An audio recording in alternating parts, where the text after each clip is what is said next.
A little bit new to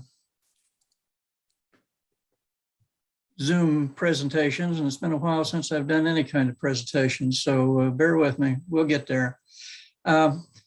Several areas I wanted to talk about. One is start out with some of the terminology associated with the photography and equipment, and then go on with exposure settings, and then go into composition, a little bit on plant documentation. That'll be kind of combined with some of the other places too. But let's see if I can make this thing work. Okay. Since in terms of photography these days, just about everybody is working with digital. And what we're talking about on digital is that you don't have a continuum of colors in your picture. You've got spots of color, similar to doing a mosaic with clay chips. And the more chips you have, the better resolution you get in your picture. So here we have a picture of we're not seeing your screen. Can you hear me? We can hear you, but we're not seeing your screen. You're not. See you. Okay, let me. Alice, would you please mute? I'm muting myself. Thank you.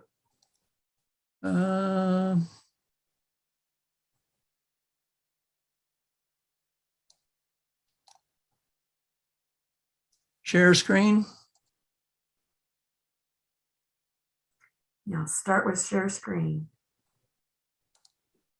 Okay. Here we go. Here we go. Yeah, works better. Yes. Okay. Let me see if I can. How do I shrink my corner pictures? The view, top right. Yeah. Click on that. Okay. Okay. A digital picture is essentially building the picture from a collection or a matrix of color points or chips, in this case, in our analogy. And the more chips you have, the finer they are and the smoother the picture looks like. If we wanted to present this flower with 6 chips wide, and 8 chips top high. Again, thinking of ceramic chips of each of a given color. Obviously, with too low resolution, you don't get anything. As we increase the resolution, again, at 12 by 16 chips, it's pretty much useless. If we go to 60 by 80 chips, you're starting to see some shape, and it might be nice for a den floor, but not much good for photography. If we go up to 120 by 160 chips, like on the left picture, things are starting to look a little bit better, but still not a very good picture.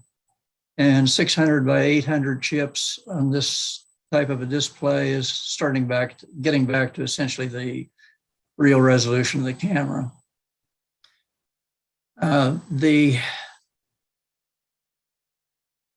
Most of your modern cameras, at least the larger ones, are going to have probably 4,000 to maybe 3,500 chips minimum, or pixels, to make up the picture. So, and the screen that we're using, or that I'm using, is 1920 by 1080 pixels. So you're not going to see every pixel in the picture, and you wouldn't be able to make it out on the small ones anyway. Why would you want so many pixels when you aren't going to be able to display it? For one thing, the more you have, the smoother the picture looks, as we've already seen. Another is that very often you don't want the entire image necessarily. It might be a small portion of the image that you're really interested in. which means if you crop out just the part you want, you might be throwing away a lot of images or a lot of pixels. For prints, for a good print, good quality print on a dot matrix printer or on any printer, you should have probably about 300 pixels per inch of print. You can kind of get by with 200. If you get down to 100, you're starting to get toward this image on the left. It looks kind of fuzzy. It's not sharp. You don't have sharp edges. It might work fine at 100 if you had a foggy scene, like with a rowboat at the edge of a lake with fog all around, where you can't really see the sharp edges of the picture anyway, or the subject. We've already been talking about pixels. You have pixels in the sensor in your camera. In other words, again, it's a mosaic of sensors, simply similar to the ceramic chips in the analogy. And then the display is also digital. In this case, if we print it on paper, it would no longer be digital. It would be an analog print of colors where the ink is laid down as a dot matrix, but a lot of the inks are going to be overlaying and possibly blending together. We've already looked at the dots per inch. Another term that we're going to be looking at, and let me go through these fairly quickly because I've got samples of them. We'll be looking at depth of field, which is how much of the image in front of a given plane of focus appears to be in focus to the eye. The camera is going to, an ideal lens is going to have a plane of focus when you take an image. And ideally that's going to fall evenly on your sensor in your camera. Focal length is applying to the length of the focal length of the lens. If we're working with a simple lens, which we can kind of assume that a camera lens is, poor assumption, but works for discussing it. The focal length would be, if you had a single glass lens, it'd be the distance between the lens and the focal plane when your subject is essentially at an infinity, which would probably be anything over 20 feet away, or certainly anything over 200 feet away.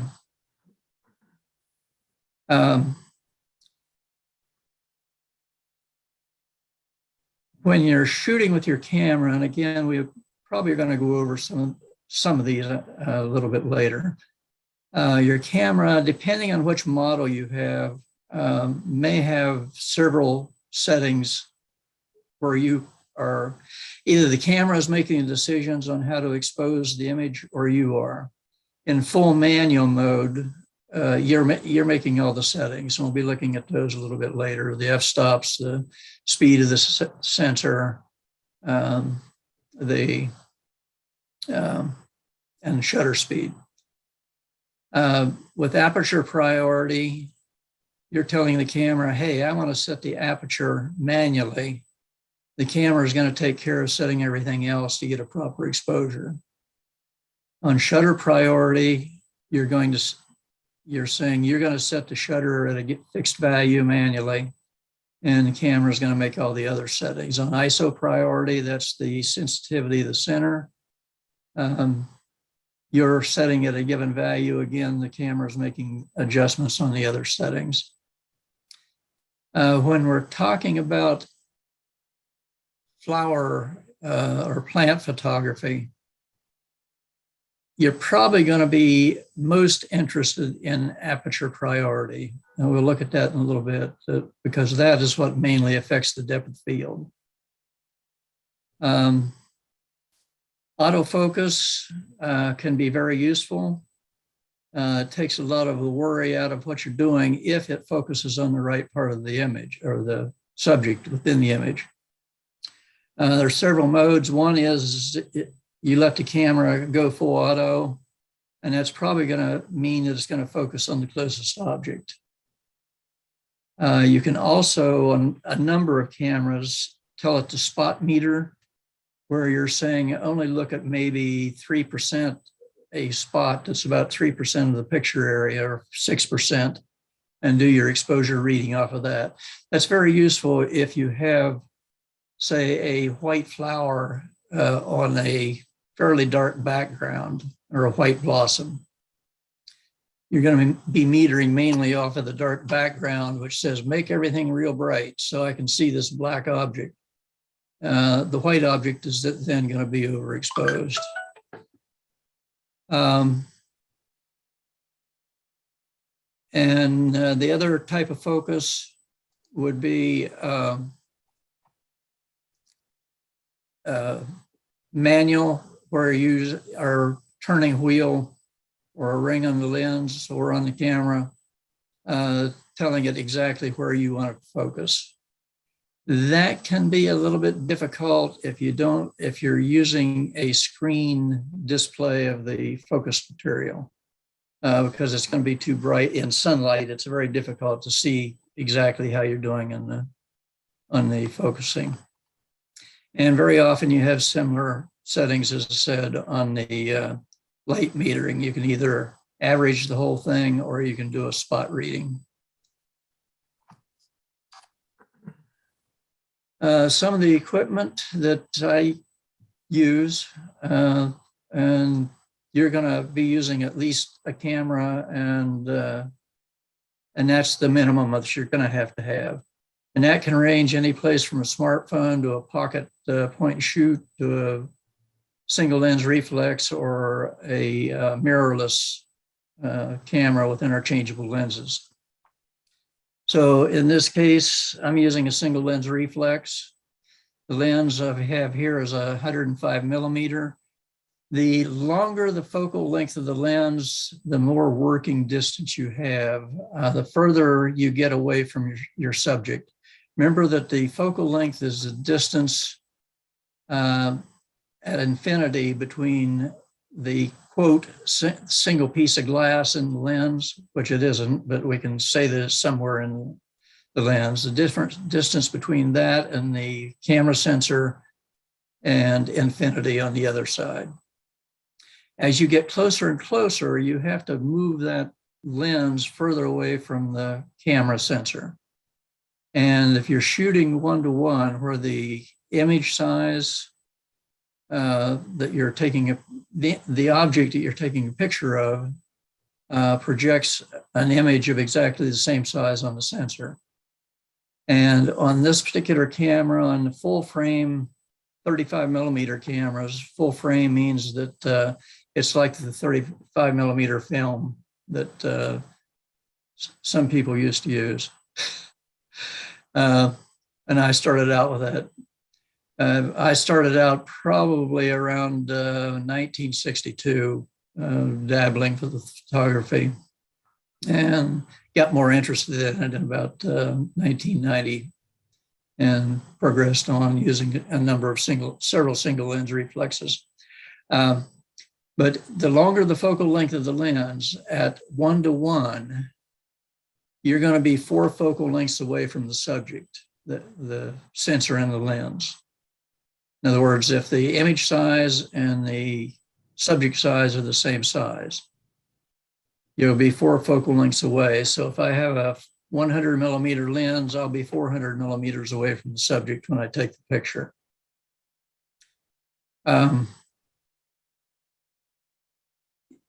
If you have a 35 millimeter lens, you're going to be 70 millimeters away from it at 1-to-1. So the longer lens gives you an advantage of working distance. You get into some problems with perception with a really long lens. A long telephoto, you might be 4 or 5 feet away from your subject when you're taking the picture. You're just not up close and personal in the way you're viewing it. The other thing you should have along is a spare battery. I generally take along at least some sort of a book for keying out stuff. I've got a if I'm carrying a tripod, which I usually do, I've got a remote sensor, and that I stick to on some Velcro glued to the leg of the tripod, and Velcro on this and hold them together that way to carry it around. Umbrella, it's not for rain, it's for sunshine. You get can get very harsh shadows shooting plants in bright sunlight. And harsh shadows and bright leaves and blossoms can be very difficult to get all encompassed in the range of the light sensitivity of the camera. So umbrella kind of gives you a shaded object that you can then photograph and have a little more even lighting across it. Filters, I almost always have a protective filter on the camera just in case something comes along and starts scratching at it. In this case, it's a clear one. Occasionally, I'll use a polarizing filter, which is very useful for cutting down reflections and kind of enriching the colors on your subject. Much more important if you're shooting landscapes around water or anything where you get sharp reflections. Hemostat or forceps, it's very handy if you're trying to groom your subject a little bit, where you have twigs and dead grass and whatnot mixed in with flowers. You can take this, reach in, pull them out without disturbing your subject area too much. This is 3 little portable radio antenna that I use as tripods once in a while. Old plant stems left over from previous season that you can find are very useful too. What that's used for is if you're in a windy situation, you're taking a picture of a reasonably tall plant, it's going to be waving back and forth, and you just can't chase it down and get a good focus. If you can prop it up, prop the stem with 3 legs, these would extend out to about 1.5 feet. But sometimes if you've got dead stems and you've got a really high subject, you can have 3 props that are about 3 feet long, maybe 2.5 to 4 feet, depending on the height of the plant and how bad the wind is.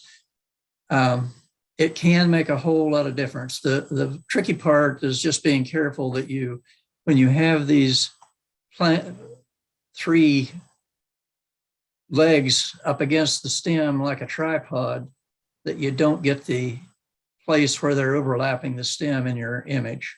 Kind of messes it up.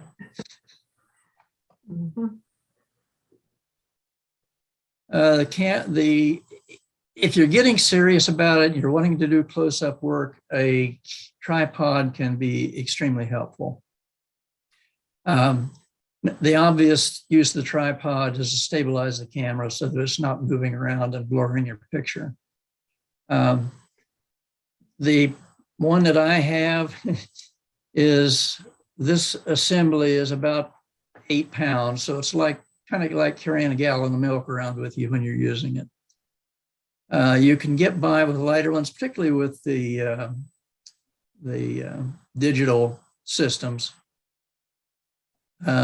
And particularly if they don't have a mirror and the single lens reflex, because that mirror, when it flops out of the way, can induce vibration in your camera. If you're doing telephoto work, that vibration can really mess you up because you've got a long angle of that shake going on with the camera. So it can be significant then. So the heavier the tripod with a long telephoto lens for like simulating binoculars is very important.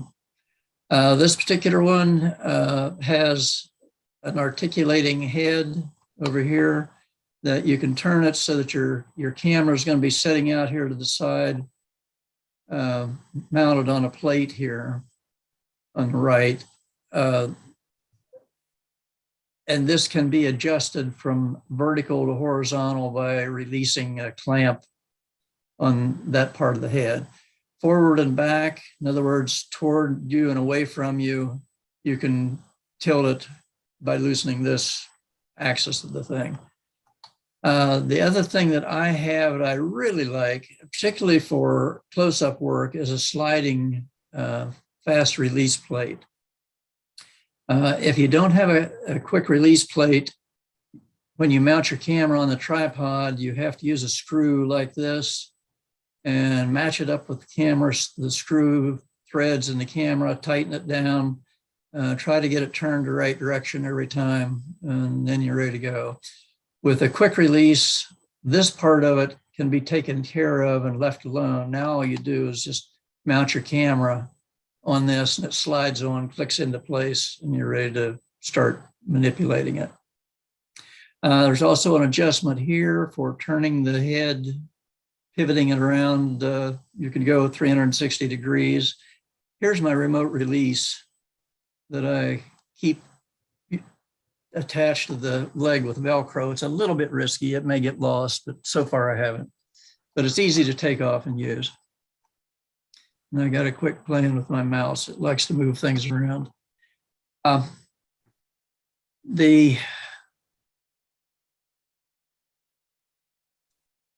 of the features that I would definitely look for in a tripod are being able to put these legs way out. In other words, right now, this is about at least 30 inches above the ground. A violet isn't 30 inches tall. If you're shooting a picture of a violet, you need to really be something like this. You want your camera down so it's eye to eye with your subject. These legs on this particular tripod will go out flat. So the only height I have for my camera is my adapter here. Some people use a ball head type of adjustment, which is good. I just haven't used them.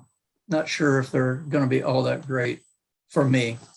One of the other features that's very useful when you're this low, number one, you're going to be on your belly when you're focusing. Either that or you're using an articulating screen that you can look at without laying down with your eye against the camera. So if you're going to use this, it needs to be articulated. You need to be able to bend it out. So again, you don't have to get your eye down to the level of it. You're going to have the chin your chin on the ground if you're looking through the viewfinder. Disadvantage of a screen in bright sunlight, you can't see it, or I can't. And you can't use it for focusing. Probably you're going to do most, if you're doing real close-up work, you're going to be doing most of your focusing manually, ideally. And we'll see why here in just a little bit. You're going to do 3 settings that you're going to modify for exposure. One is the shutter speed, how long the shutter is open. The other is the aperture, how big of a hole is the light coming through in the lens. This is referred, the aperture opening is referred to as in f-stops. That's the units of measurement. And it's the focal length of the lens divided by the diameter of the opening of the aperture. Typically, the lens that I have, they're a single focal length lens as opposed to a zoom lens. A lot of them will be somewhere around what's called an f2.8 to an f3.0. For zoom lenses, it's harder to work with that wider aperture and design the optics so they have a smaller aperture. So if we divide the focal length by the aperture being the diameter, the smaller that diameter, the higher the f number. So if we have an f number of 1, the aperture matches the focal length of the lens. Obviously, if you have a 400 millimeter lens, you're probably not going to have an f1 lens. If you have a 50 millimeter lens, that's a little bit more doable. 50 millimeters is just a little under 2 inches. Well, it's right around 2 inches. The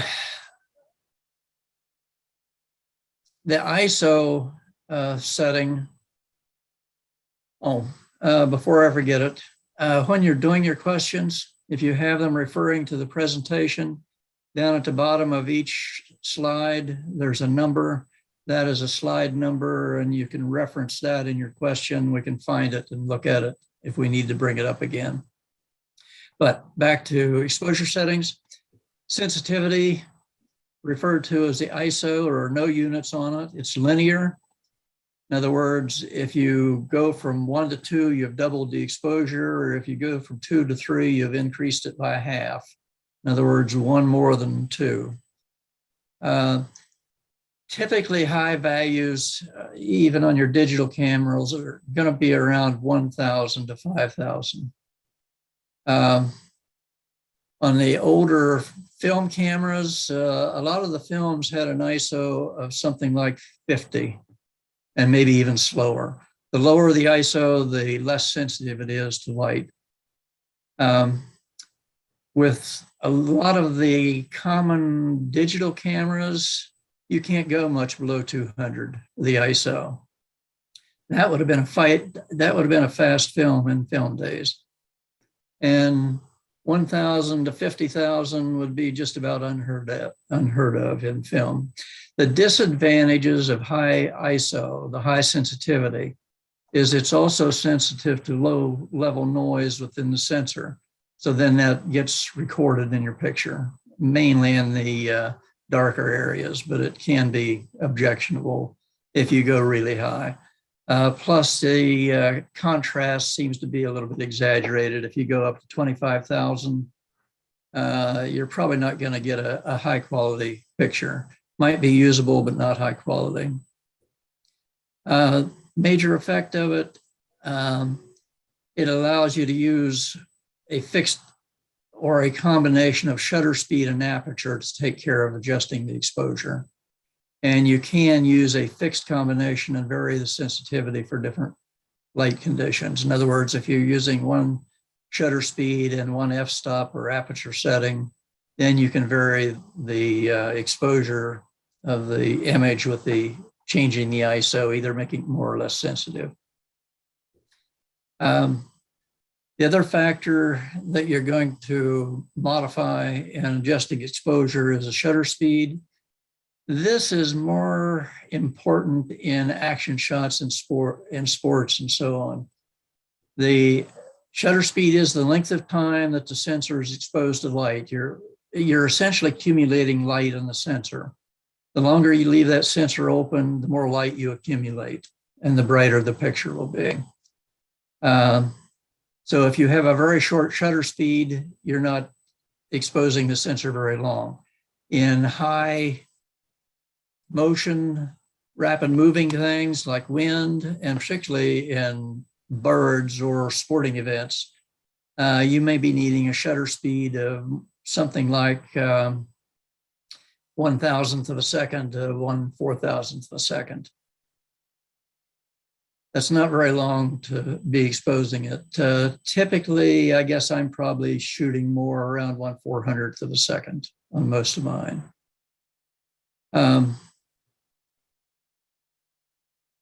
The main thing that you use the higher shutter speeds again are to reduce motion blur. Obviously, if you leave a sensor exposed to light for 30 seconds, and I think that's about the longest I've ever taken a picture on film, was about 30 seconds. If anything moves during that 30 seconds, it's going to be blurred, whether it's the camera moving and making the object, the image move around on the sensor, or whether it's the subject moving because of wind or walking or getting kicked or flying away, whatever it is you're shooting. So again, the higher the shutter speed, the more motion you can freeze, and so it appears as a sharp picture.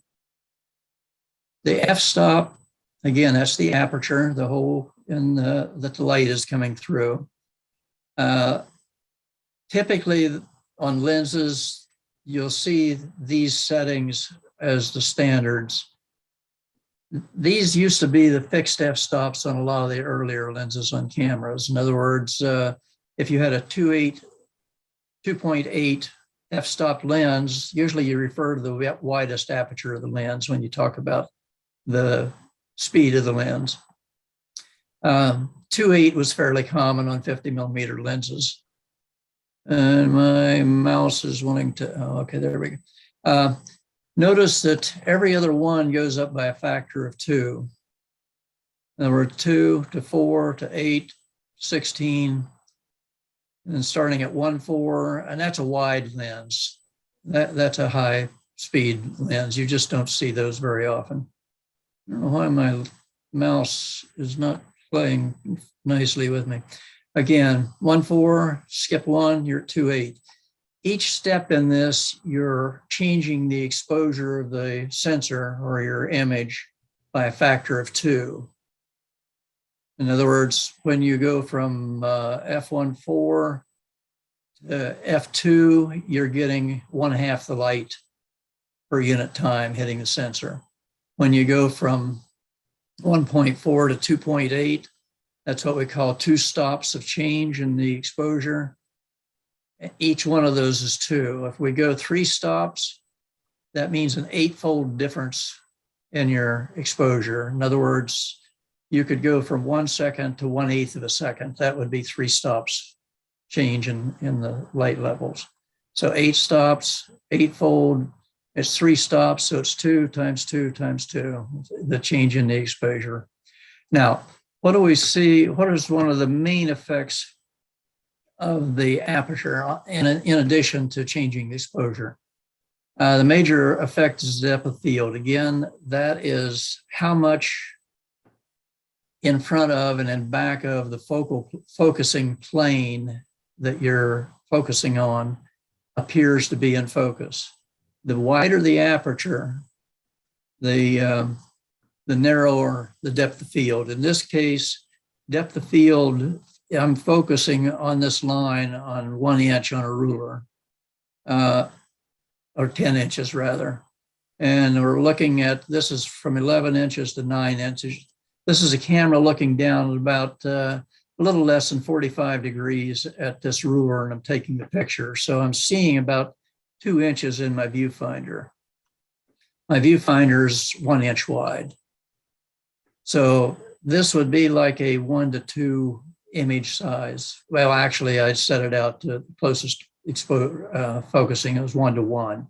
It's just that at this angle, you're seeing more than 1 inch along the length of the ruler. Obviously, if you were down against the ruler, you'd see the whole thing. If you were straight above it, you'd only see 1 inch of it. But depth of field at f4.8, and that's as wide open as my lens goes. These are effective f-stops. As you get closer and closer to 1 to 1, you're reducing your exposure, the amount of light that's hitting the image. It's just the physics of the thing. So by the time you get to 1 to 1, if you had a handheld light meter to give you a reading that said you wanted to shoot at f2.8 at 1/100th of a second, that's not taking into account that you may be shooting 1 to 1 in terms of the distance from the subject. Subject and image size the same. When you do that, you change your exposure level by 2 stops. In other words, 1/4 of the light. It takes 4 times as much light to shoot an object at 1 to 1 as it does to shoot one at 1 to 20, essentially. The depth of field again here. I don't know why this keeps wanting to change the display when I move my mouse, but I guess that's zoom. This is with the lens wide open. This particular lens is f2.8, fairly fast, not super fast lens. Fast meaning it will shoot in low light, give you a good exposure. Don't have to have a real long shutter speed. Effective f-stop at this setting was f4.8. This is what you see in the camera as the F reading. You can see here how much you're getting in terms of depth of field. Each of these little marks, I believe, is a 32nd of an inch. So you're getting, at this angle on this ruler, you're essentially getting a cardboard thickness of material in focus.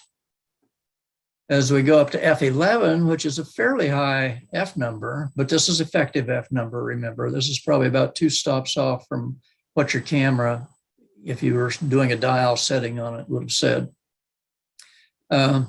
You're getting what?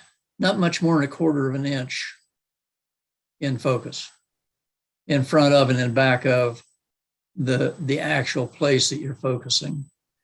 Now, once you go up to F22, and again, this is probably F11 on your lens setting, but at F22 effective aperture, now you're getting a little bit, probably around a 1/2 inch of reasonably sharp focus.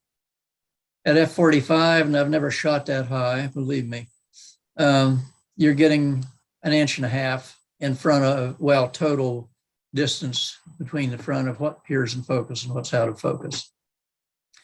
So where this is important is if you have a lot of depth in your picture, you may or may not want the background showing up in your picture. Usually on close-up stuff, you're not. What you're very commonly doing on, and I'm gonna have to speed up here. When you identify a subject and you're deciding where to take your picture from, you want to get everything in the same focal plane. In other words, a plane. You should be able to lay a ruler down on 2 objects, and both of them are that ruler would be perpendicular to your camera. In other words, both of these would be the same distance from your camera, therefore they should be in focus together. This one is just a little bit out of focus compared to this one. This is at F2.8. It's a wide aperture, shallow depth of field, and that's going to always be the case. The wider the aperture, the less depth of field you have.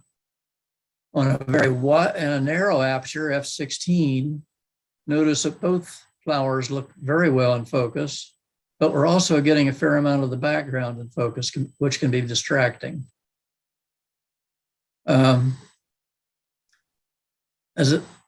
Usually, it's a tricky balance getting a good depth of field and background on your close-up pictures. And the closer you are to your subject, the more you can cut out the background. Remember, well, the further you're away, if you're 100 feet away, essentially, well, actually, if you're 15 feet away, just about everything's going to appear in focus when you shoot your picture. So F2.8, wide open on that lens. F5.6, stop down 2 stops. So it's 1/4 the shutter speed. But now both flowers are in reasonable focus. Background is starting to show up. At F8, now we're at 1/100th of a second. One more stop. Background's a little sharper, but still not objectionable. F16, all the flower parts are in good focus, but now we're getting some distracting background. Again, probably not what you want. Some of your metering challenges that you run into is, one is that the camera is trying to meter for a neutral gray level of light. That's about like the gray on the inside of a cereal box. So it's ideally wanting to make everything about that density of brightness. If it's all one color, that's about the brightness it's going to be when it gives you the setting. If your subject is mostly white or yellow, yellow and white both act very much the same. They tend to overexpose very easily. If you're metering on those, your camera says, hey, this is real bright. I need to make it darker when I take the picture. That means that a lot of your picture may be underexposed because you're cutting down on the brightness because of the lights, or the bright colors, but when you cut down on the brights, you're also cutting down on the darks and making them even darker. So you tend to underexpose if you have all real bright subject matter. What you should do on something like that is to probably meter for the bright area and maybe open it up at 1 stop or maybe 1.5 stops. In other words, brighten it up a little bit better, more than what the meter says, but not overly bright. Once you overexpose something, if we overexpose this, these are going to be white and you can't recover them. You can't use Photoshop or editing software to bring that white down to a pink, for example, if this was overexposed. Underexposing your image, if you're using editing software, there's a fair amount of recovery you can do. This would be an example of an overexposed image or underexposed. Barely even see the objects in the picture. This is photo editing that image to this and just increasing the brightness of it. So if you're going to mess up on one end or the other, underexpose it, because if you overexpose it and this is white, you're not going to get a pink out of it, or a green or anything else. For composition,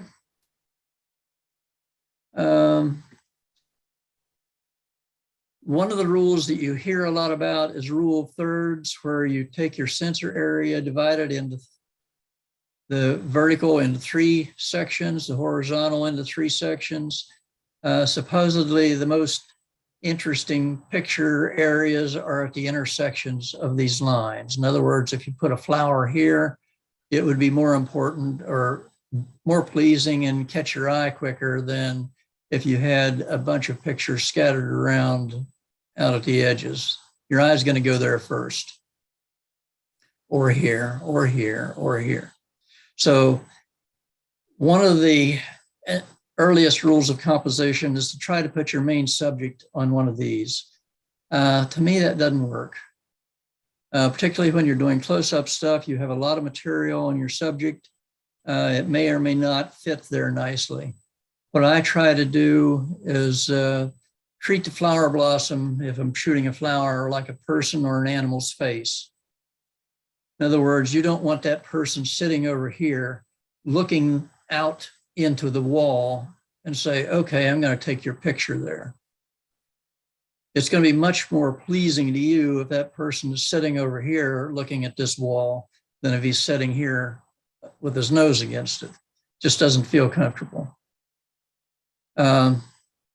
If the flower has a flat face like a daisy, same principle for me applies. I don't want that face up against an edge, either another object in the picture or the edge of the frame.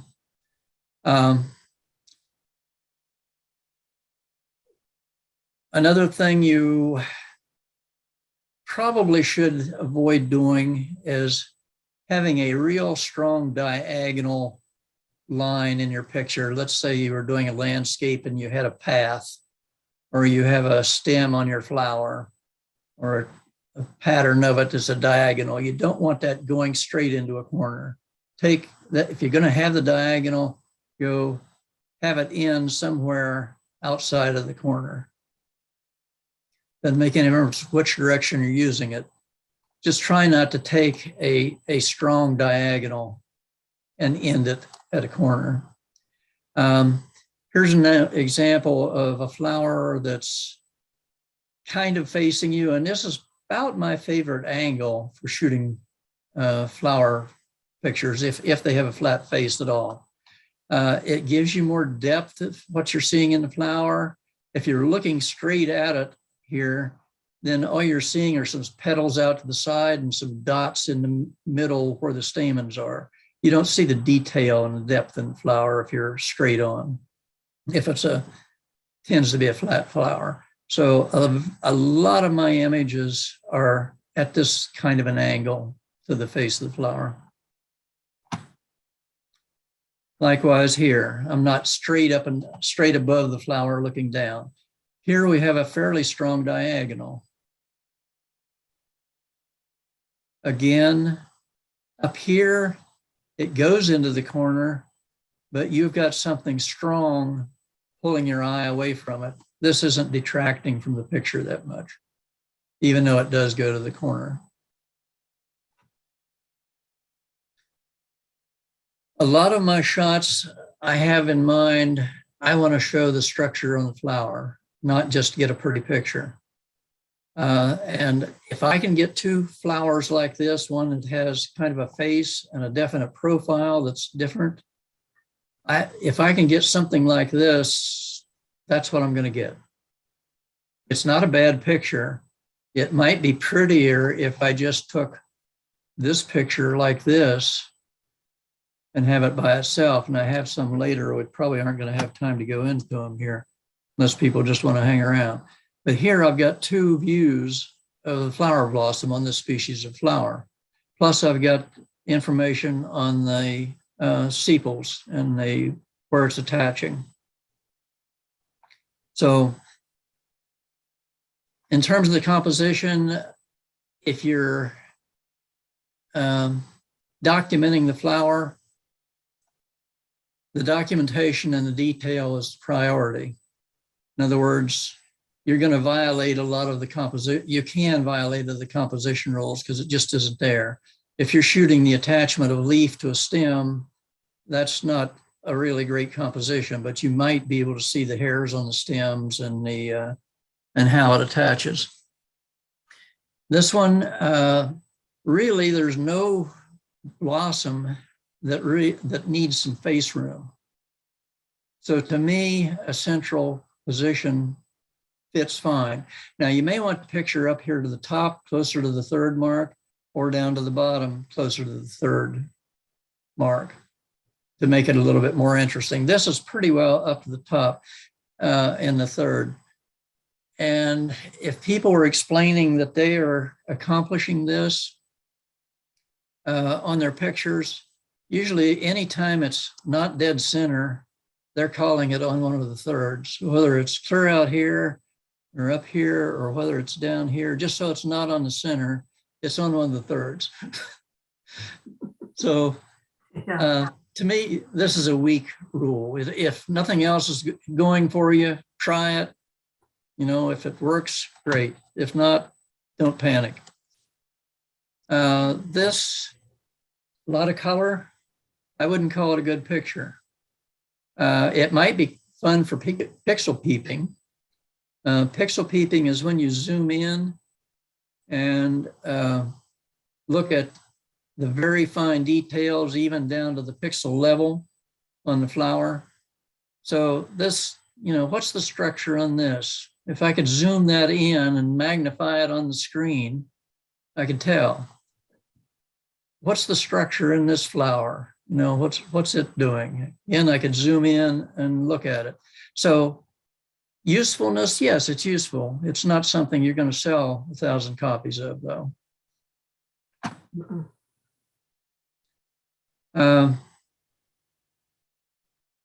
The only thing I can see wrong with this picture are the diagonals in the background. Those are a little bit distracting.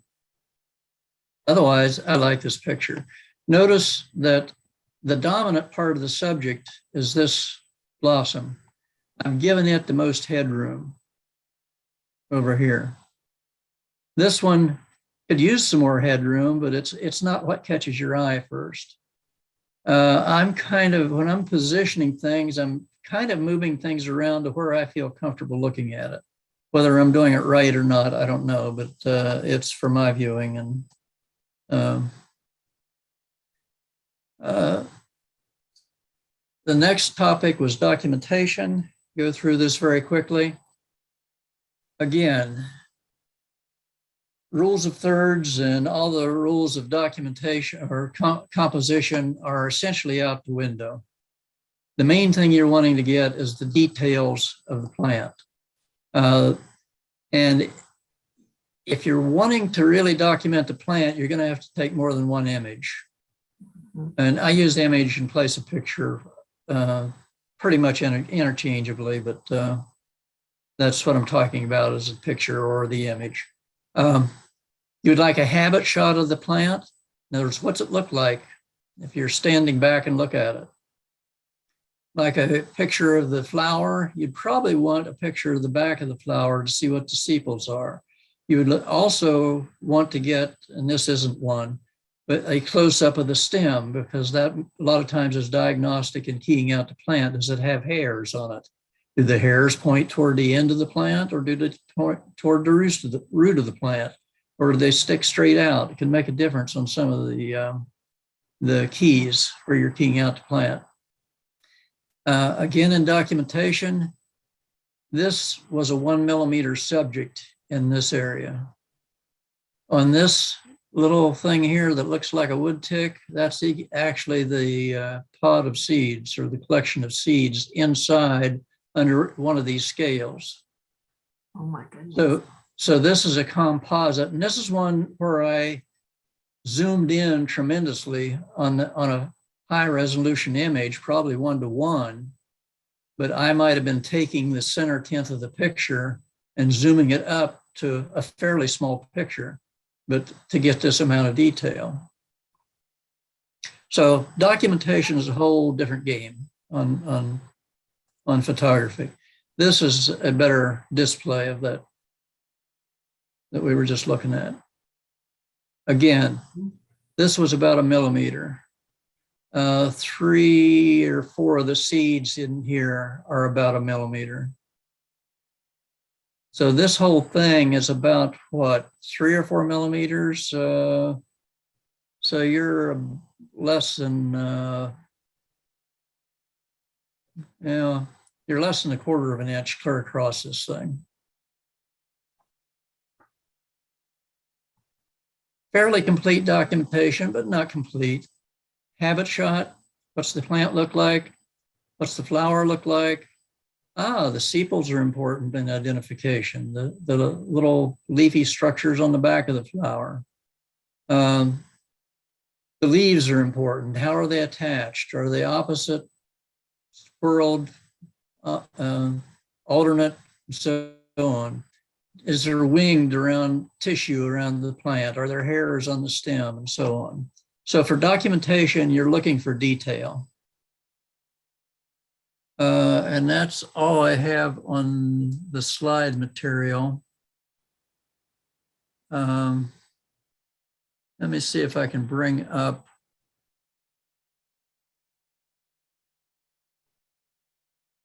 And where's this? Okay. Let me give you a little taste of what we can go through at the end here if you want. Yes. Trying to get this thing to drop down here, and it's not. There we go. Okay, these are some high-res images. And I'll show you what I'm talking about for pixel peeping. If I zoom this to full screen, okay. Again, we're displaying this at about, what is it, 1920 pixels across by a little over 1,000 pixels high. We can put those pixels up on the screen so that this is pollen grains. That's actually 3 times. That at 100%, where am I here? Yeah, that one is about 100%. In other words, each pixel on the screen matches a pixel in the recorded image.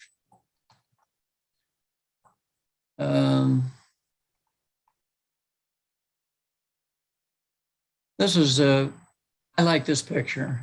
Nice, soft background, sharp blossoms, some buds in the background. These are not being crowded. Remember what I said about you don't want to crowd the image? That would not be a good composition. This face is right up against, got the nose right up against the edge of the screen. This is one, if I was composing like that, yeah, that I wouldn't want to cut stuff off. If I was going to print that on a piece of paper with this type of setting and I wanted to maximize it, that would probably be about the way I would compose it. Again, if I'm paying attention, I'd try not to let that diagonal go up in a corner. And I think we're about time. This is one you probably haven't seen. That's the same species. That's the milk vine. And the previous one, remember, was maroon. Mm-hmm. That's the natural color. Somehow this is a genetic switch. And that is not photoshopped as yellow. That's the natural color of the plant. This is out on Cedar Forest Road at Cedars and Lebanon State Park. I don't know how old the plant was when I saw it, but I've been following it since about 2005. And it's not as robust as it was, but it still has these yellow blossoms. I've never yet seen a seed pod on it, so I'm assuming it's sterile. So it's a genetic mutant, I think. This is a lobelia. This structure probably, well, the entire blossom probably would be smaller than this petal on the flower. But this isn't particularly zoomed in on this. If we want to zoom in, then we can see, oh, it's got a little bit of a beard on the throat here. We have some nice streaks on that. We've got some sharp tissue on the perimeter edges of the leaves. This is what you call pixel peeping. You go in and look at so you're almost at the pixel level and you see what you've got.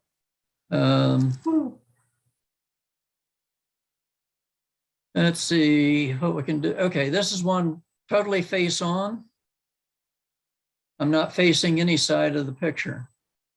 I got some background that I don't particularly like, but that's one of the things when you're framing your picture to take it, remember that you don't always have the luxury of moving your camera a little bit and composing like you'd like to have it, because you may pick up some garbage when you move the camera over this way that you don't want in the picture.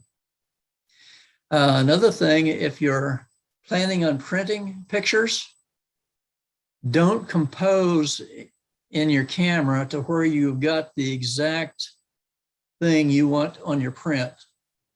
There's two reasons. One, if you put a frame on the print, you're going to have something covering the edges. So again, you've lost some of this edge material.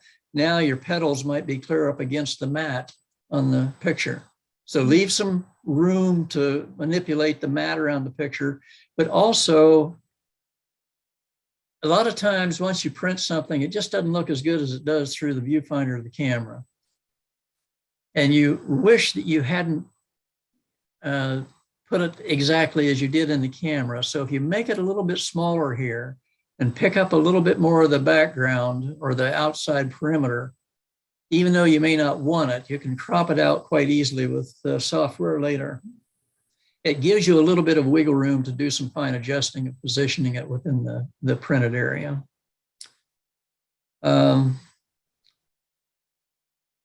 I think that I'm probably over on my time, so. It's been wonderful, though. This is Colombo, Oh. little pixel peeping here.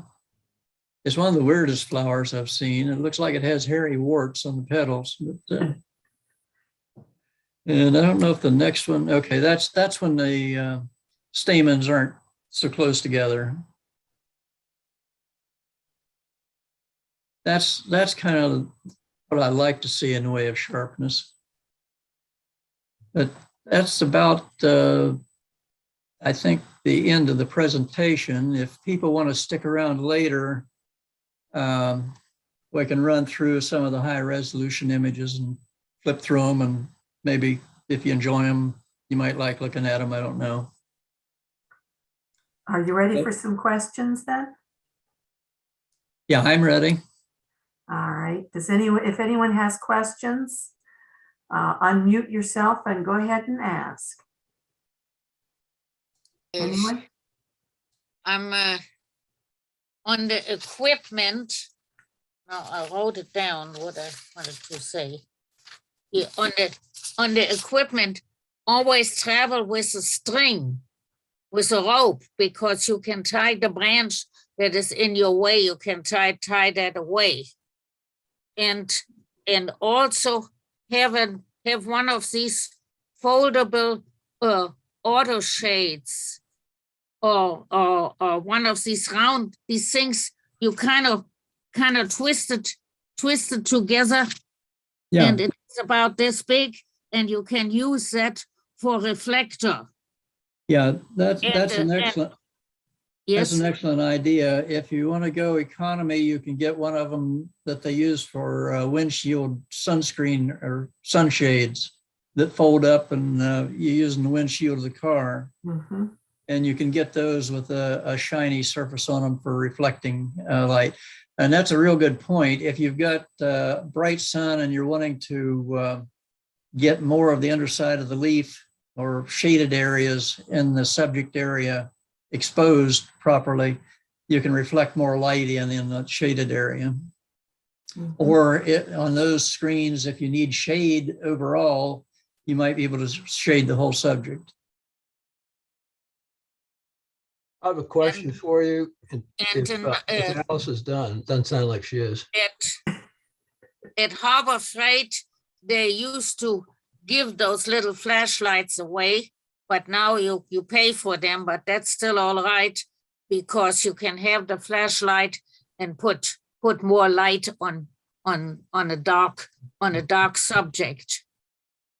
Yeah, that would be handy too. I haven't tried that, but I could see where it would have a lot of potential. And the LED lights, they do that pretty nicely. Yeah. Okay, John, your turn. Darel, a quick question about filters. You hit on that earlier. I thought UV filters or polarizers would be a good thing to use on wildflowers, but now I'm thinking that based on what you said and based on what a professor said, that might not be the best thing to do or use. Just a regular filter might be pretty good just from a protection standpoint. What do you think? Could you expand on that a little bit? Number one, with the polarizing filter, you're going to lose about 2 stops of light. So you have 1/4 the light. So that's a factor. But with the newer cameras, again, where you can put the ISO sensitivity setting up around 1,000 to 4,000, that's not a major problem. Also, you can generally rotate the filter to maximize the effect or minimize it. So you could probably minimize it and it's not really changing a whole lot. If you maximize it, if you're getting reflections you're cutting out, it's probably a desirable thing in most cases. So I think try it, see how it works out for you, and kind of learn. Now, if you're shooting maple leaves, I would definitely say use it. Yeah. A slick surface subject, it might be extremely useful. But I'm not going to lose my color with the polarizing filter, right? That's what I'm concerned about. No, I don't think you'll lose it. You may have it looking unnaturally rich. Okay. I'd worry more about that than losing the color.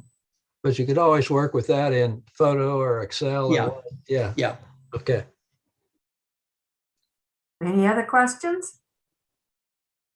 If there aren't any right now, I do have one question on post-process, or one comment on post-processing when people are through with questions. I do have one more question, Darel. Hey, could you give us your email?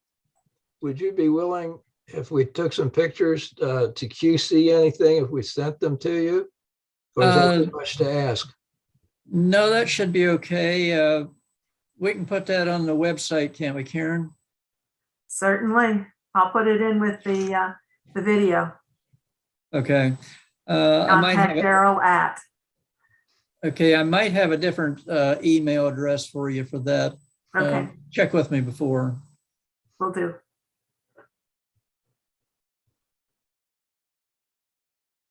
I'm sorry, the presentation went a lot slower than I had anticipated. I hope it wasn't too boring. Oh, The level you was didn't kind lose of at people. You didn't lose people, Darel. I got a lot out of it. I'm taking a photographic class, so it fit pretty well. Oh, Well, good. I hope I didn't deviate too far from it. No, you didn't. You got everything right. Oh. Well, if there's no more questions, Well, I'd say go ahead with some more pictures if you'd like to, Darel. And those that need to leave, will thank you for joining us. And those who want to stay, because I know he's got good photos. Okay, just one comment on post-processing, which Sure. is the kind of the slang for using a photo editor to edit your digital photographs.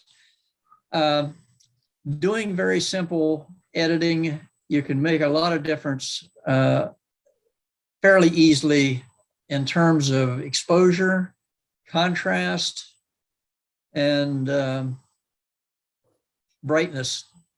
The exposure, brightness, contrast, and sharpness of the picture. You can sharpen them. You can easily over sharpen them and ruin them, but you don't. As long as you have a copy of it, you're not ruining your original material. And you can make a fairly significant improvement a lot of times on your pictures. Also, you do not have to, this isn't post-processing, but you don't have to have an expensive camera to take good pictures, particularly if you're not doing real close-up stuff. If you're taking a picture of a bush or a plant that's 10 inches tall, you can probably get along fine with the cheaper cameras. You just won't be able to zoom it way up and still have a quality picture. Sounds good. And don't forget, you can always reverse what you're doing in post-processing. There's that little back arrow. Go back to the way it was. Yeah, the main thing is you're safer, at least at the beginning, always make a copy of the image and work on the copy, not the original. Without question. Because it's too easy to mess it up and accidentally save it, and that's what you got. So Darel, what are you shooting with? Are you shooting with a camera that gives you RAW as well as a JPEG, or what? Yeah, it does RAW and JPEG. Meant to comment some on image quality of the image. On a lot of the digital cameras, particularly the more expensive ones, what you're seeing in the viewfinder is not what the sensor saw. You're usually seeing a JPEG version of what was on the sensor, which is the raw image. The raw image is reading exactly what the pixel sensors individually are putting out in the way of light and color. A lot of times those are seem to be a little bit washed out, and just a little bit of processing of that will give you a much nicer image, and that's very often done internally in the camera before the JPEG is created.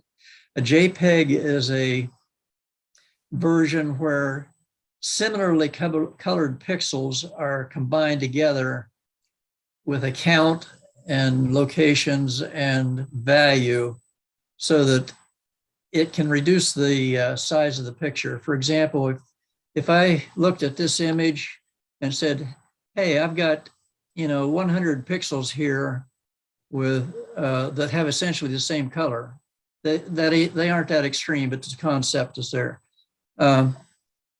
If we have 100 pixels here the same color, instead of using 2 bytes of memory for each pixel, I can say, oh, I have a pixel value, that's 2 bytes. I have a size of the thing, that's probably another 2 or 3 bytes. And I have a location of the corner of it where I got that reading. That's another couple of bytes. So in about 10 bytes, I'm storing all the information that's in 100 bytes. And if you do that clear across the picture, your stored image is about 1/10 the size of the original. So the problem is that when it says, are they the same value? They're going to say, how close are they to the same value? I really don't care a whole lot. They can be a long ways apart and have the same value. And I'm going to save a lot of space.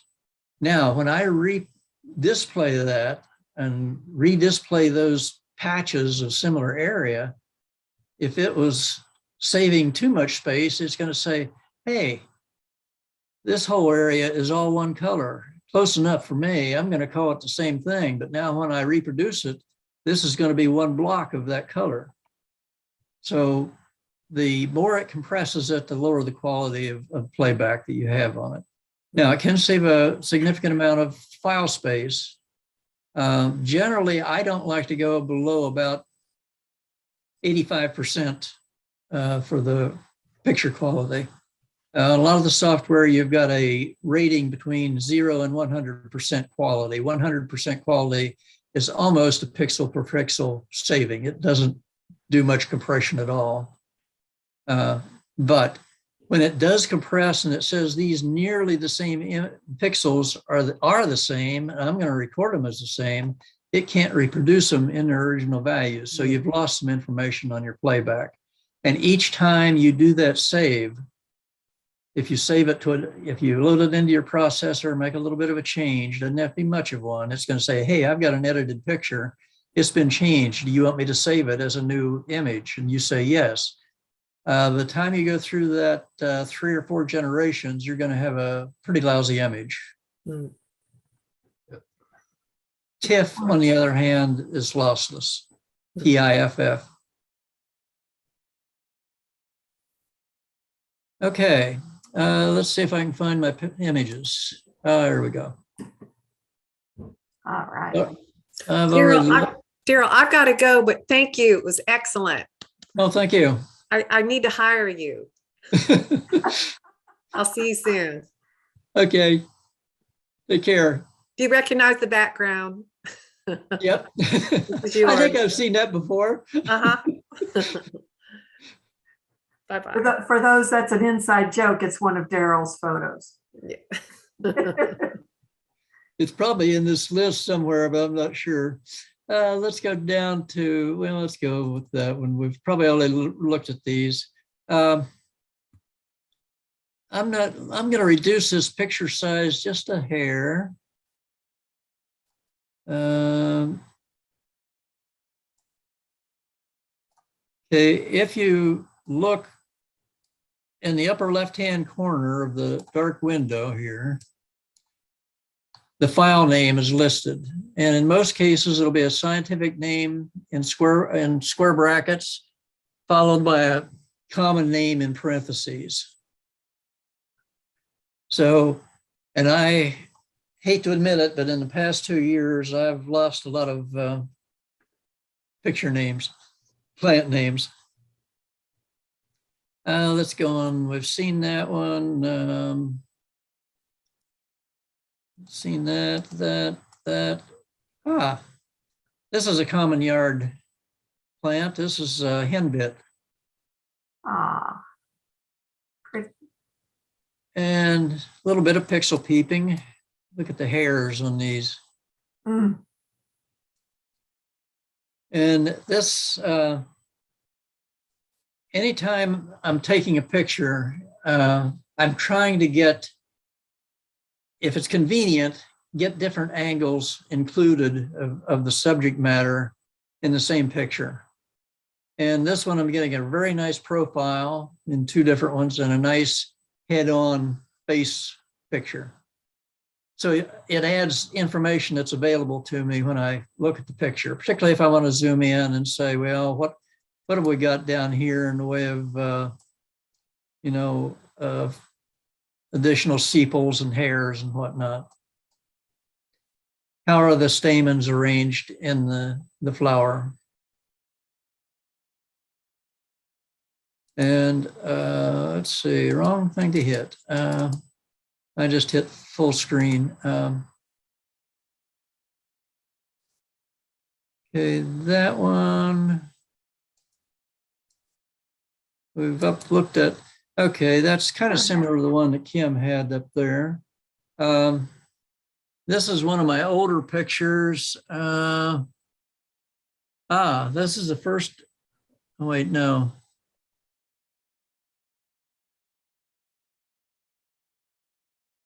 Yeah, that one was 2011 that I took. If you're looking at file names, if you see a pound sign, that's a boundary for a date, and it's usually in, well, wait, year, month. Usually it's in year, month, day. So if that's the case, this is one I scanned off of a film.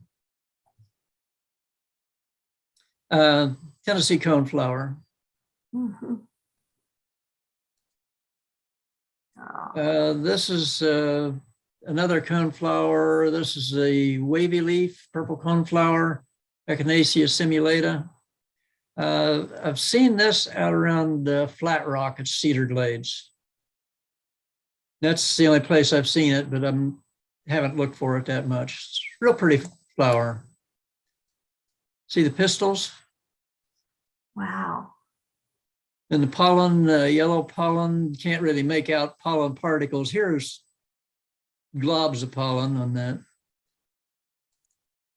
Hmm. Pixel peeping is fun sometimes. Yes, it is. This is a mullen foxglove. And one of my earlier pictures, but shows two stages of the blossoms. These are nice face on.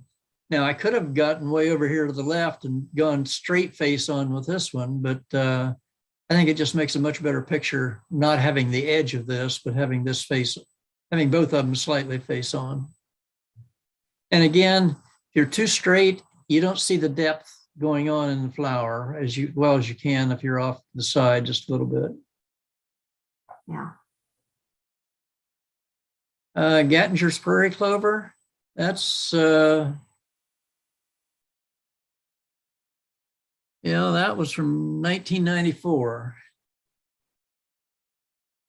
That one did come off of a slide.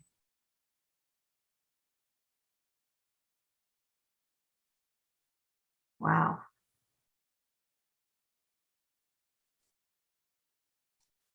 Have you digitized, are these digitized from your slides? Yeah, I had a machine to digitize it. Because I think the slides are, for me, better still. They may well be, particularly if you're using Velvia, one of the lower ASA films. Right. Oh, I think this was off the slide too. Well, maybe not. And that one probably was 2013. Harebell. Yeah.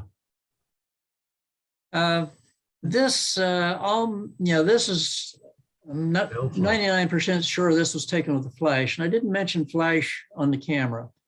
Particularly in documentation, you're throwing away 90% of your concerns about looking nice. You're wanting the information. So particularly for documentation, on-camera flash helps you get it. It's fast, it's about 1,000th of a second. It's balanced, white balance should be pretty close. But you will pick up harsh shadows a lot of times, depending on the angle that you're looking at it.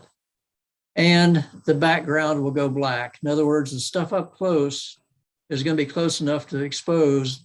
The further away you go on the lighting, the light is becoming dimmer, just getting spread out just because of physics. Mhm. So if you have closer subjects, they're going to be overexposed. The more distant subjects are very quickly going to be underexposed, which you like a lot of times. This makes a very dramatic picture. Yes. I wouldn't want 450 out of 500 looking like that, but that's the other thing. The nice thing about not panicking about the rules, you can get a variety. And if you're doing a slide it's not the same picture slide after side, just with different colors to it.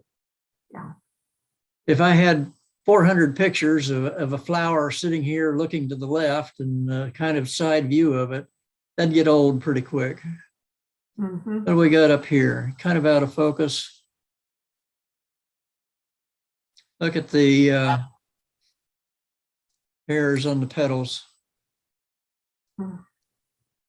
Amazing.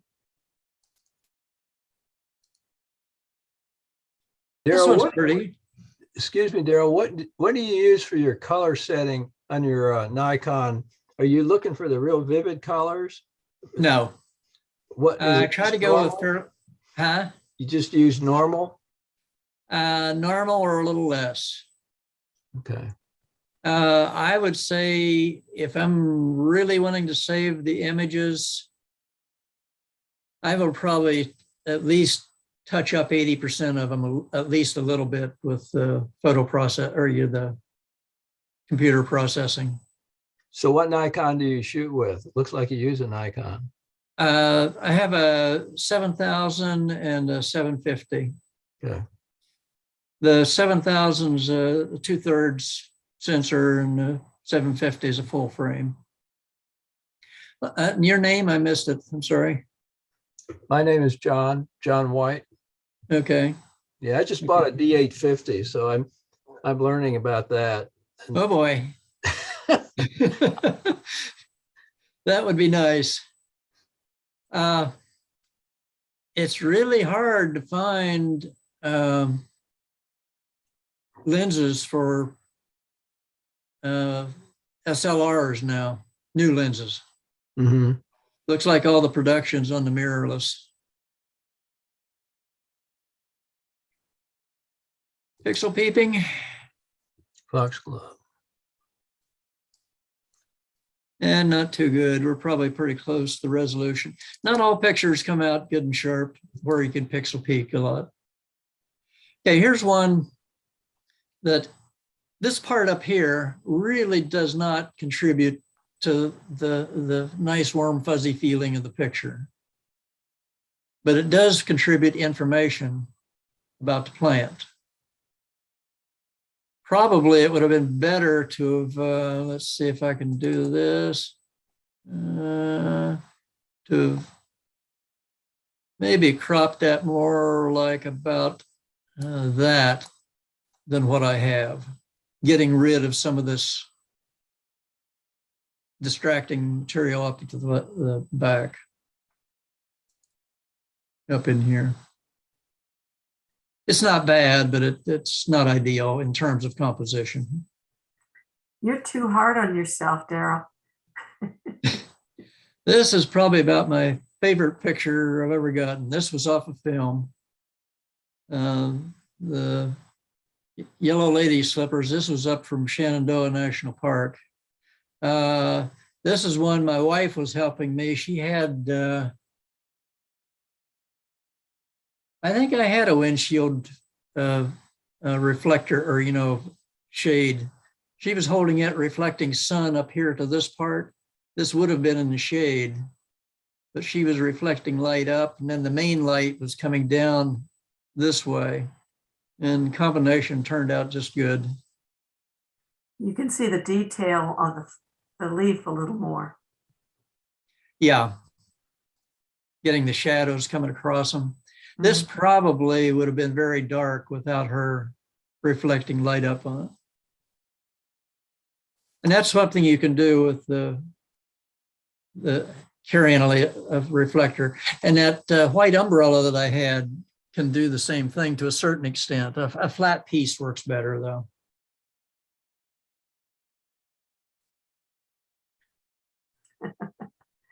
I don't know, do we have anybody sticking around?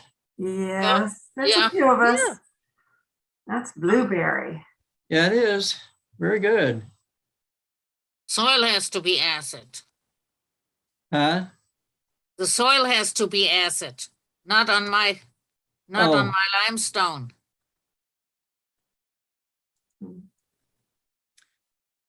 I would bet there's a good chance that nobody here has seen this one. Yes, it's a yellow type trillium, isn't it? Yellow type. It's the one that was just identified as a species about 6 years ago or something, up in northeast Tennessee.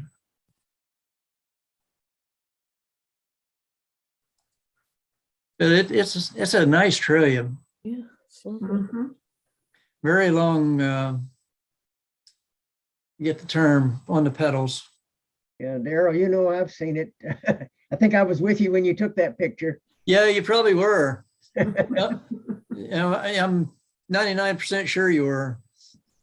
So I think that's the only time I've seen it was when I'm with you. This is twisted trillium. See how the sepals are twisted? Oh, yeah, okay. Pretty. Got pollen on here, some pollen blowing off and accumulating on the sepals. Darrell, quick question. Yeah. Do you have any suggestions for taking pictures of some of the situations you get in with thin stems like crane fly orchids or putty roots? They can be very difficult to deal with, particularly Yeah, with go on a calm day. background. Yeah.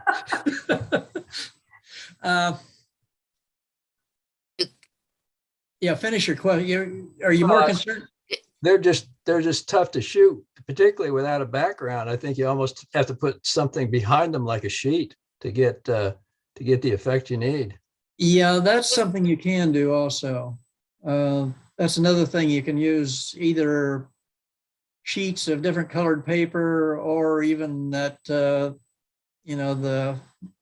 car windshield shade, but that's that would probably only be black unless you bought one that was kind of gray, which wouldn't be bad for that.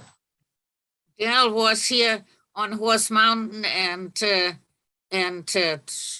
photographing my crane fly orchid, my tipularia, which I keep under a cage so the turkey don't scratch us up. Oh, And that has worked for years now and blooms regularly in July. And but the tipularia is a most difficult thing to photograph. Sometimes you can just have a very dark leaf behind the plant. I use rubber tree leaves. oh. And that gives a more natural background and all the fuss that happens to be going behind it. Yeah. Interesting. Another thing you can do, I've done it a few times, but not a lot. If you're in a windy situation on low plants, if you take a sheet of fairly heavy plastic, particularly if it's slightly opaque, you can kind of make a lean-to tent and block the wind and work under that and shoot the picture. You have to be careful not to get the plastic into the frame of the picture, but kind of make a teepee type thing, but open at one end like a lean-to. And if you can do that, you can really knock the wind down. You can knock it down at least a factor of 4.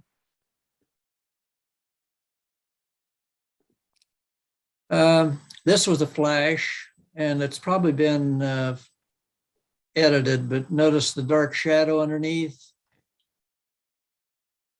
Now, this is where if you overexpose the whites, you won't have any of this detail in your picture.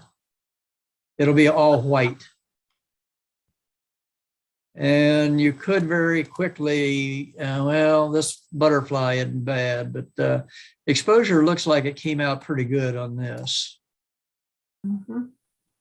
But if it's white in your, particularly on your raw image, you're not going to recover it.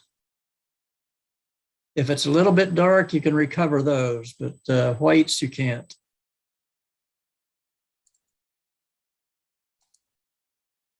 Hmm. Now, what kind of trillium's that? The little one. It's How many petals does a trillium have? Usually 3. It's double. It's a double. And it looks like the leaves are double too. Yeah, I didn't notice that. It does almost. Dennis, what is it? That's Trillium pusillum. Yep. One? Gorgeous. Sometimes you notice things in your photographs that you don't notice when you're actually photographing. Yeah, particularly if you're pixel peeping. Yeah. This isn't a bad picture right there. It's Yeah, different. gorgeous. As I say, that's one of the major advantages of having a high resolution camera is you can drill in and still have a reasonable picture left to work with.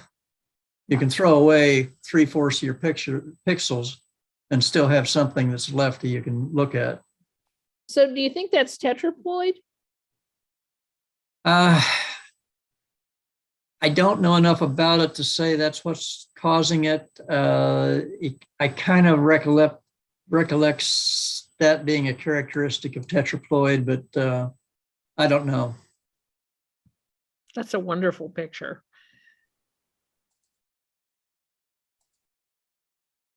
Should look more like that. Mhm. Now Yeah. that looks like it has some pollen on it. And it does. Wow. Lots.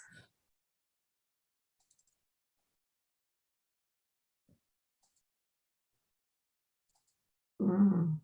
Okay, this is one that's different. It's not particularly great, but it's kind of unique.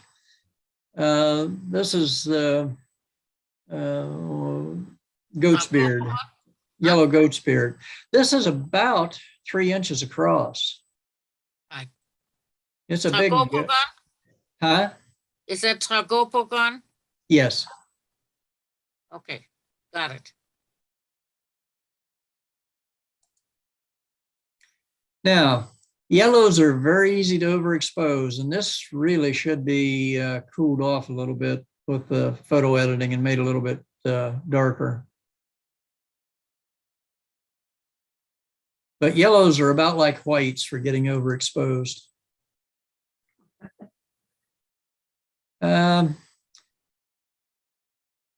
This is where it would have been nice to have had a blurrier background. It's not terrible, but it would have been better if it was softer.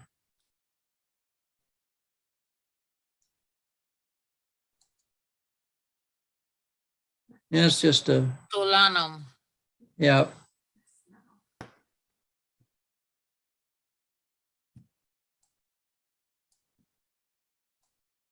They look different when you pixel peep. Mm. How do you wind up with moisture on so many of your blossoms? Is it the time of day? No, usually it's not. Probably just a summer shower. Okay. There have been quite a number of them that had moisture on them. That wasn't a perfect composition. I should have tilted the camera a little bit and not had this bud right to the border. It would have been a much better picture. I wouldn't necessarily want it straight up and down. It wouldn't hurt, but getting this away from the edge would have made a better picture.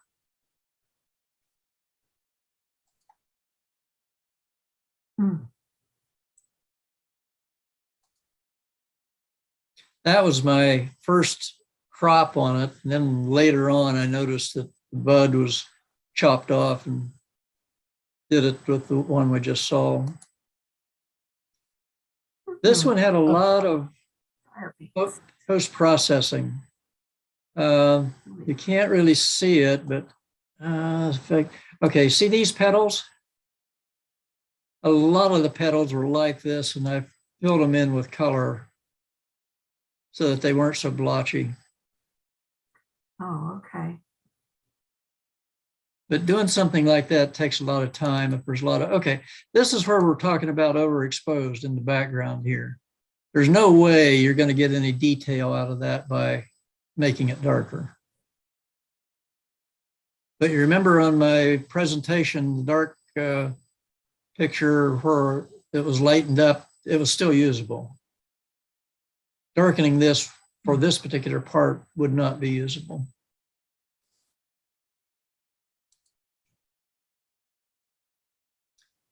This is, what do we got?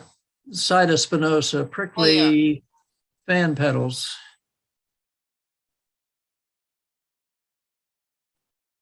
Isn't it This was supposed to be thorny? Pardon? Isn't that supposed to have thorns? No, it calls it spiny, but I don't ever recall seeing any on it. Okay. No, not thorns, further down. Okay. This was down at Flat Rock, Cedar Glade area.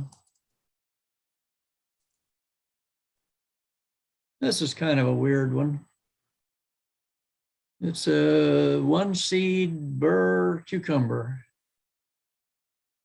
Weird pistils.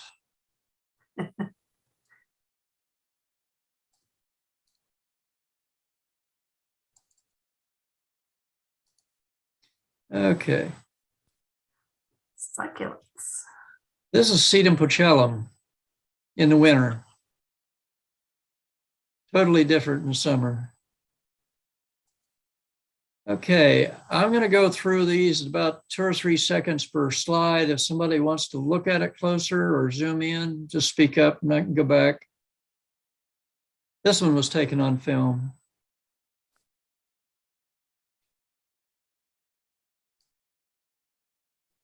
Hmm.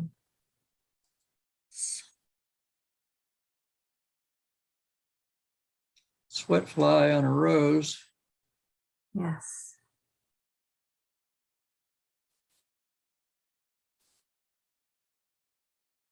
Even seeds can be pretty. Yes, they can. This is an Alabama azalea. This was a film shot. Rexia Mariana.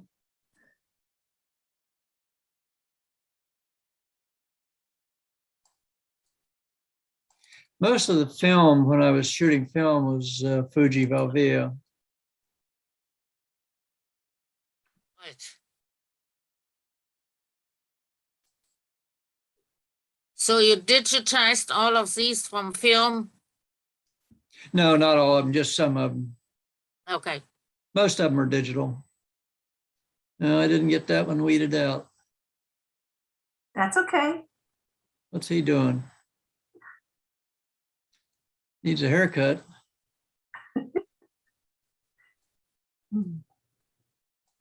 Now, if anybody wants to practice and don't have any flowers, this weekend is the Great Backyard Bird Count.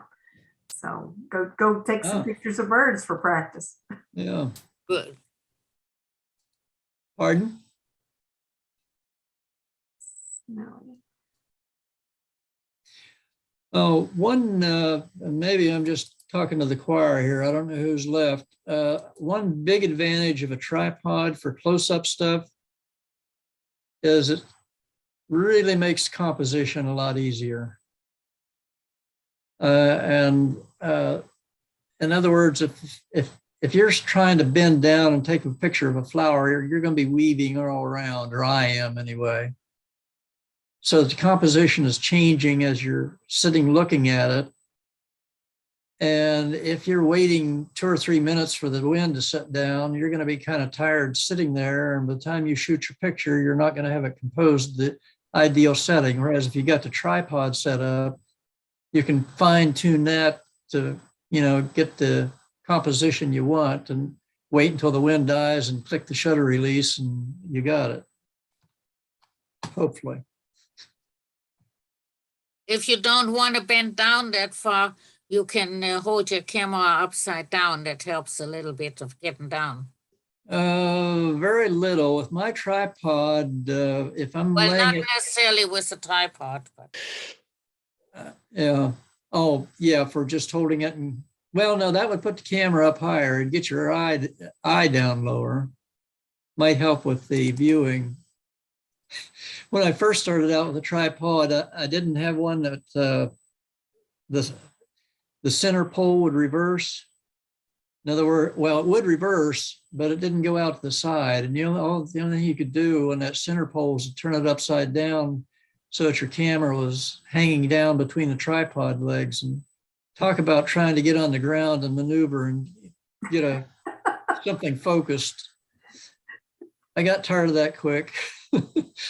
Now, the one that I was showing you, that center rod, I should have mentioned it in the slide, but that center rod pulls out and then it'll flip over and go horizontal.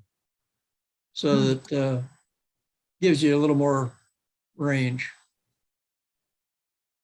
On a hairy pistol.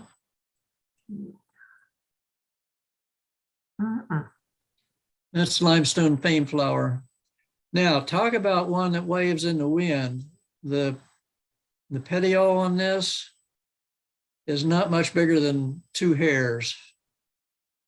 So any wind at all, and it's waving at everybody. Okay, another one where I was picking up multiple views from one image. Got a profile view of the inside. Got some buds, sepals. So it just gives a variety of shooting. Also notice that I'm a little bit closer to this edge of the frame than I am this one. That's because this one's looking out there and I don't want them being crowded. In other words, I kind of go, how do I feel with that? If I'm there doing it, how would I be wanting it to be? I don't know what rule that is of That's Darel's rule, yeah. and that's okay.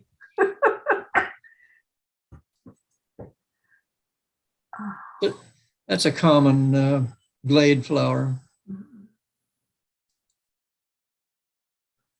Now that was one that you might have an interesting view from straight on it from the end, but it wouldn't look nearly like that.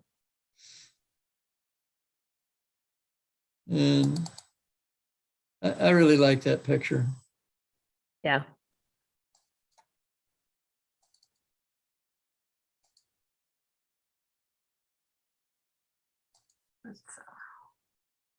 Ooh. It's a broom rape. That was at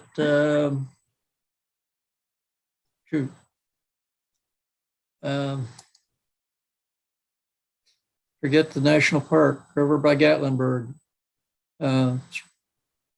Smokies? That area. Ophioglossum. Pardon? I said Ophioglossum. Yeah, Engelmanii. And that will last forever, but you got to watch it in the spring. And I have it on my land for forever, you might say. Oh, Pops up at a certain time of the year. yeah. Now, this was a tough guess on composition. And I think probably documentation took over. This is not a stem. This is part of the flower. And this, normally I wouldn't put the flower head facing the edge like this, but I was wanting to include the leaves on the plant. Now, if I zoomed in and did something like that, then it would make more sense, but then I lose all my leaves.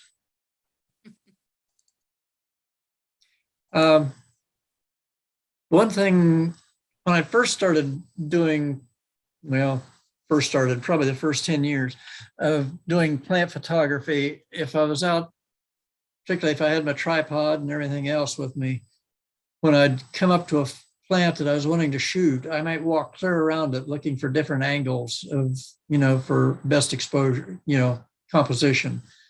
And in those days, it was extremely rare for me to take more than one shot of a plant because I was paying maybe a third the cost of a meal for that shot. So I didn't do a lot of clicking like people can with the digitals. The digital you pay up front on the price of the camera and you can take lots of pictures and not have to worry about the film. But on the old ones, they weren't so sophisticated. So they didn't quite cost as much, but the film was awfully high. So each shot was kind of expensive. Very pricey. Oh, pretty Mm. Absolutely. Indian pipe. Now that one is one you'd have to be careful on your exposure. Mhm.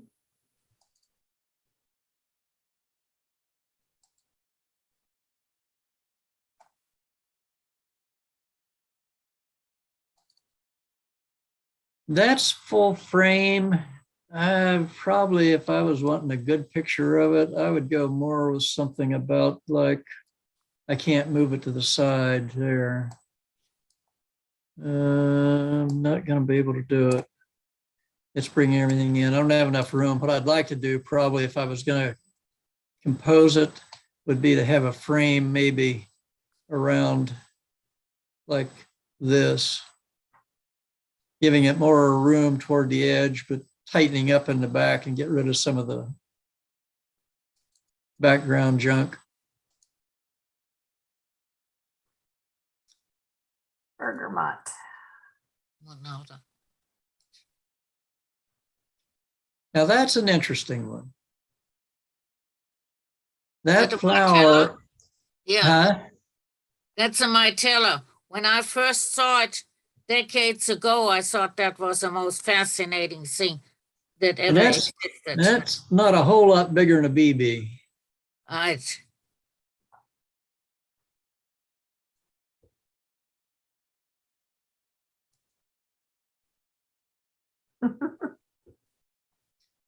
Talk about a haircut. Here's the pistil segments. Mhm. And I just like the sheen on these, the tubes on the flowers Yes. and some buds. Mm. Bluebells. I need to go check mine and see if they're coming. That should be pretty soon. Yep. They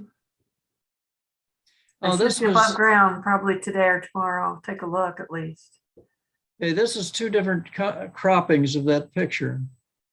Got that one where I've got pretty much the whole thing vertical, portrait orientation. The next one's landscape, just getting in the flower and some of its foliage. I think I like the vertical one better. There we go. There we go. Now we can see the bell. Yep. They're wet. Mhm.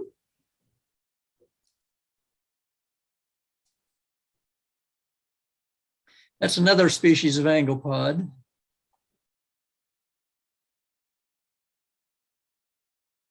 And I think the next, and that's the seed pod of that one. Yeah, Medalia, that one was Gonocarpus.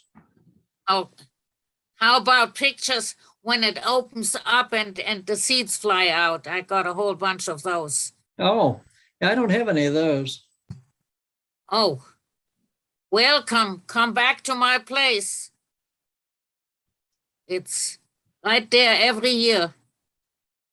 And I have the seed pods and they fly away and they land on water. And when they land on water, water can freeze and you get a neat picture of the seed pod seeds Hmm. having been in the water.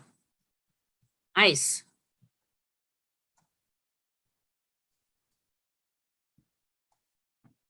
That would be an interesting picture. It may not be popular, but it'd be an interesting picture. Mm-hmm. Different. Yes. I was mainly interested in that because of the texture. Is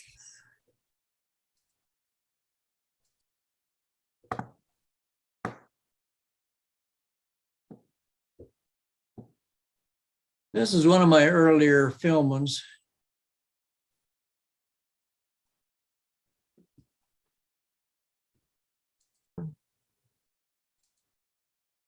Mm. blackberry. Yeah. Now, this is a fairly big flower. The stamen portion probably is a little over an inch or right around, depends on Absolutely. which flower you see, but on the order of an inch. Mm. And, Hmm. That one's it's the spiked stylus. crested coral root. Close up. Oh, wow. Some hepatica. Gorgeous. Have you ever seen tree moss? Seen Looks what like now? little spruce trees. Tree moss. It's a moss, but it's only two. I had a piece here on, I think at the last meeting. So it's only it looks like a whole spruce tree, but the whole thing is about this high.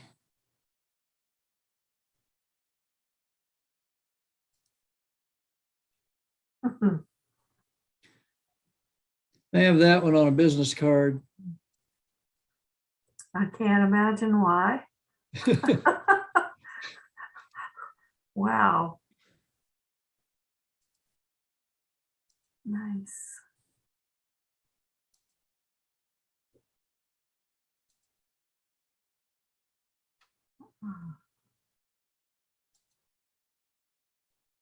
This is a weird one. This is warty spurge. It's Absolutely. euphorbia. This looks like a spider hugging the bud.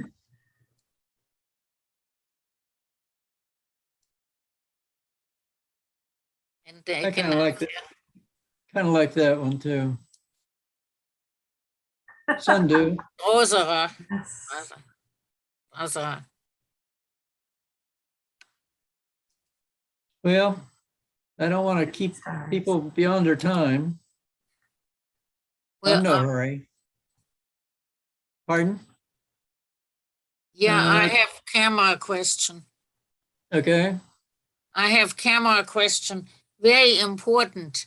I am still working with a Sure Shot SX150, and I have been told that there are better possibilities with a newer 420. And so I got to get the most out of my pictures, and I'm not happy Oh, at the moment. And I also understand they take different chips, because now when I go to the Walgreens store, their machines don't accept my chips anymore. oh, Oh, wow. that's And- the type of thing that scares me with the digital age. At least with film, when it goes out of date and you can't buy it anymore, it's still hanging around or can be. If they outdate memory chips that they're currently using and don't have readers for them, all that stuff is garbage. Yeah, I got my pictures on the computer, and now I got to learn how to order from my computer over to from Walgreens prints, and And that, my son has to teach me that. I think we're looping. Yep. Yeah, I think so.